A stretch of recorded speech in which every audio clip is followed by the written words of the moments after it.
Imagine waking up one morning knowing that a historic economic event is not looming on the horizon, not possible somewhere far off in time, but already unfolding right now. Picture a situation so dangerous, so systemic, that every dollar saved, every paycheck earned, and every retirement plan you've ever trusted could be quietly, almost invisibly, sliding toward ruin. This isn't a prediction about some distant future. It is happening in the here and now. The United States, the world's most powerful economy, is making choices that will reshape the financial lives of every American middle-class family. Not maybe, not could, will reshape them. And unless you understand the story I'm about to unfold, a story written in history, economics, and raw numbers, you won't see what's already unfolding right in front of you. Let's start with a number that should unsettle you. The United States government is now carrying trillions of dollars of debt, so much that the interest alone has crossed the threshold of over $1 trillion per year. It's more than we spend on defense. It's more than Medicare. It's more than Social Security. And yet, in the midst of this reality, the Federal Reserve just cut interest rates again.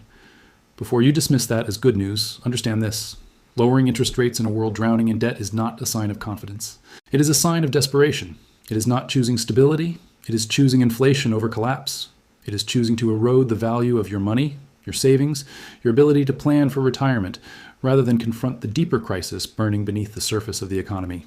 Economists and historians look at monetary crises in 4 broad stages. These stages are not labels. They are patterns observed in every major currency collapse in recorded history. They repeat not because of coincidence, but because of incentives, psychology, and math. Stage 1 is fiscal restraint. This is where currencies begin with discipline. The money supply is controlled, confidence is high, and the currency is valued because it's backed by something real: gold, land, productive industry. Faith in the currency means people believe it will hold value.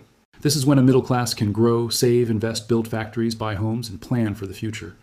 Stage 2 is expansion and temptation. Success breeds confidence. Confidence breeds borrowing. Governments begin spending beyond their means. Wars get funded. Entitlement programs expand. Deficits become normal. The central bank becomes the buyer of last resort. Money creation accelerates. Yet because growth still appears healthy, the decay isn't obvious until it's already significant. Stage 3 is crisis and desperation. Now the debt load becomes unsustainable.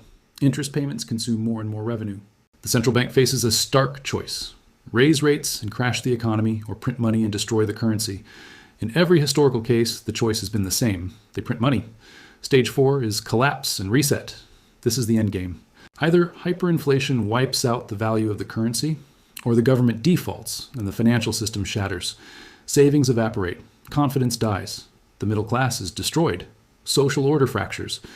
And contrary to what most people think, this doesn't happen over centuries or decades. It can happen in just a few years. If you think these scenarios are dramatic, irrational, or impossible for the United States, let's go to the tape, to 3 historical case studies from completely different centuries and continents. Each one follows the exact same pattern. At the height of its power, the Roman Empire controlled a vast portion of the known world. Its currency, the denarius, was trusted from Britain to Egypt. At first, this silver coin contained almost pure silver. Ordinary citizens, merchants, and soldiers all believed in its value.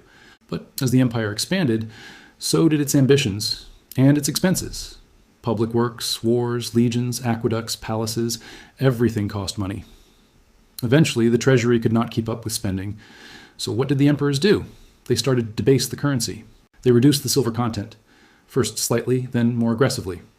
By the time the empire reached its 3rd century crisis, the denarius contained less than 5% silver. The rest was base metal coated to look like silver. The result? Prices soared. A measure of grain that once cost a few drachmas swelled into the hundreds. Merchants refused the coins. People hoarded goods, not money. Barter replaced commerce. The economy collapsed. The Roman army couldn't be paid. Borders were left undefended.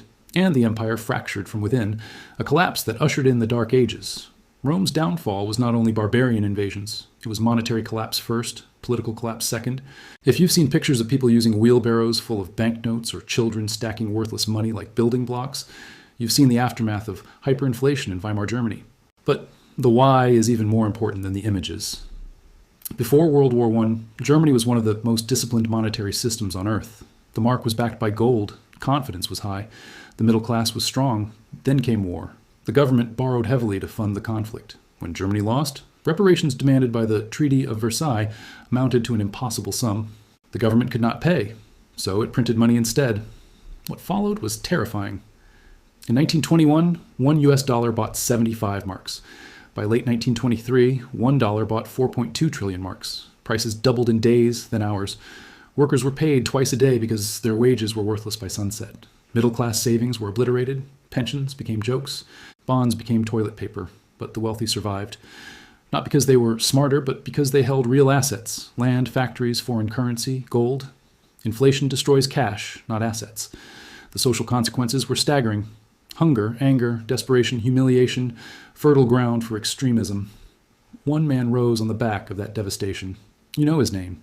Hyperinflation didn't just destroy Germany's currency. It tore apart its society and set the stage for war. In the early 2000s, Venezuela was once the richest nation in South America. It had more proven oil reserves than Saudi Arabia. Caracas was a modern city with shopping malls, universities, healthcare.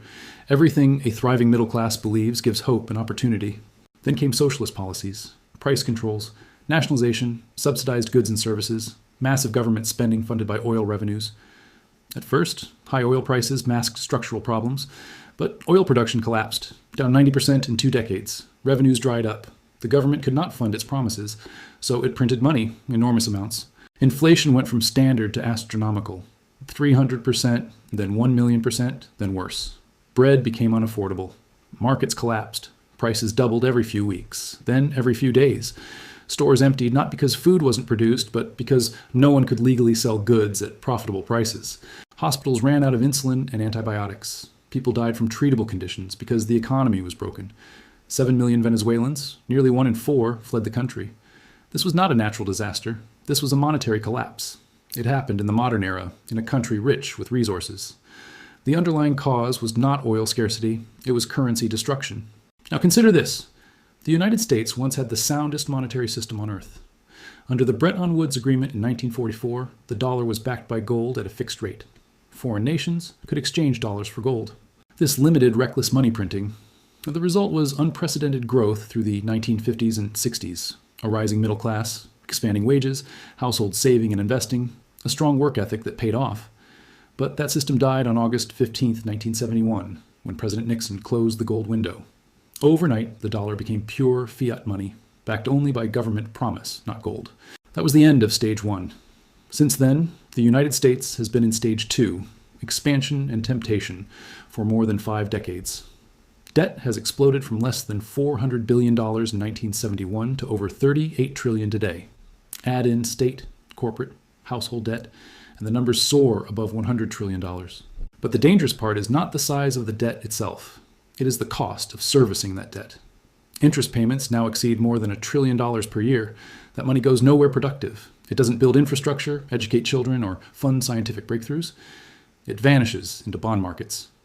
Yet, in late 2024 and early 2025, the Federal Reserve cut rates, returning to ease and effectively restarting money printing, because the system cannot sustain higher rates without breaking.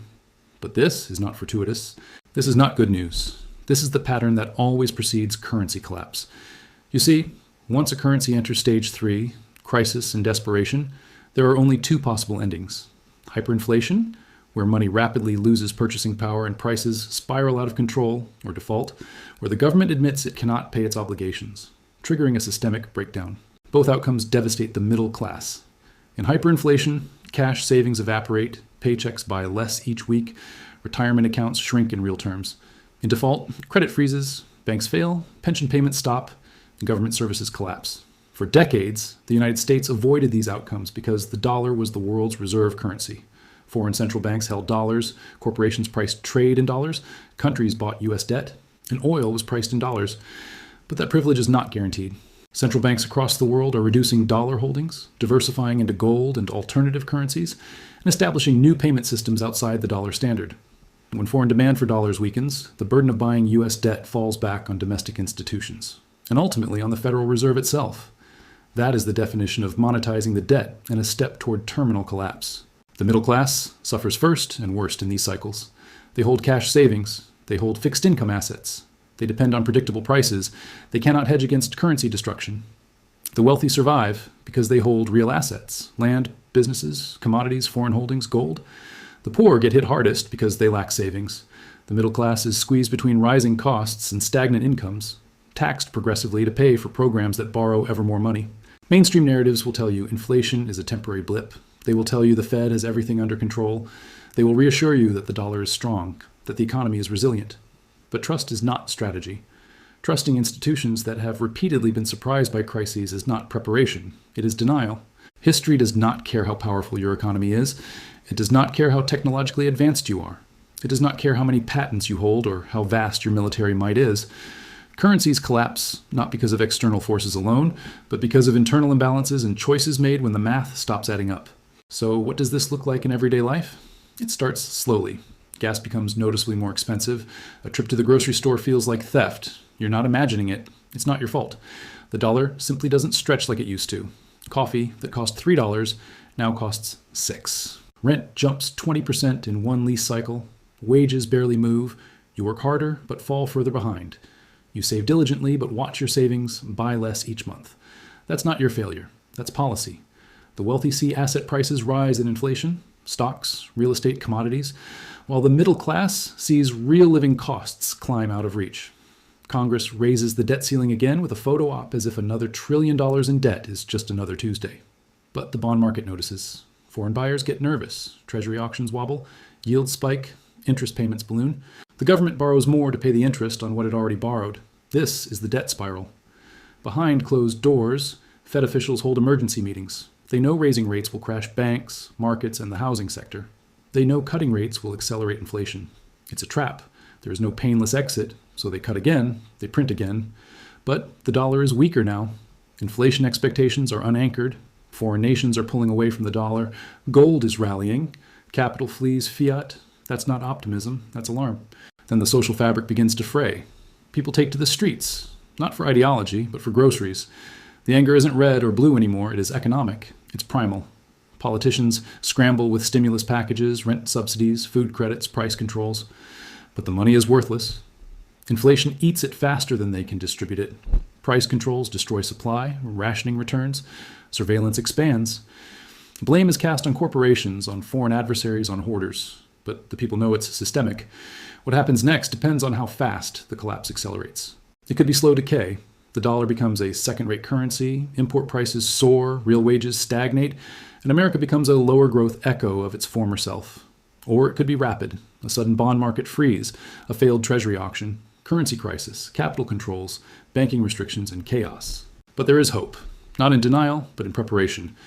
People who understand this story are not panicking, they are preparing. Because collapse is not a single event, it's a process. A long series of signals, symptoms, denials, and then, one day, something breaks. Most people react after the break. But by then, it's too late. Right now, there is still time. You can still diversify away from pure dollar holdings, not abandoning dollars, but not keeping all wealth tied to them either. Hard assets matter. Productive real estate, commodities that cannot be printed, gold and silver which have served as money for millennia. Equities in real businesses with pricing power tend to hold value as inflation rises. Practical skills, repairing, building, growing food, generating income streams are inflation-proof. Building strong communities and networks is vital because in times of systemic stress, cooperation becomes more valuable than isolated wealth. Stay informed. Seek independent analysis. Understand the patterns. Knowledge is survival. Accepting these truths may require revising worldview assumptions and confronting uncomfortable realities. But denial is not strategy. Hope is not a plan. When stage 4 arrives, whether through hyperinflation or default, there will be no press conference announcing it. It will happen exponentially as systems break faster than people expect. There will be before and after. Before is your chance to act. After is too late. History shows that systems fail when math overwhelms narratives. The Federal Reserve is trapped by decades of debt, unsustainable promises, and rising interest costs. The choice they made, to print, to cut, to prioritize inflation over collapse, is the same choice every government has made before a collapse. Now you have a choice. Recognize the pattern and prepare, or trust that things will remain unchanged and watch your wealth erode while others safeguard theirs. Don't be the person who saw it coming and did nothing. Don't be the person who understood the pattern but failed to act. Don't be the person who chose comfort over preparation. Because when the system breaks, there are no second chances. There's just before and after. The clock is ticking, and your financial future depends on what you do now, while there is still time.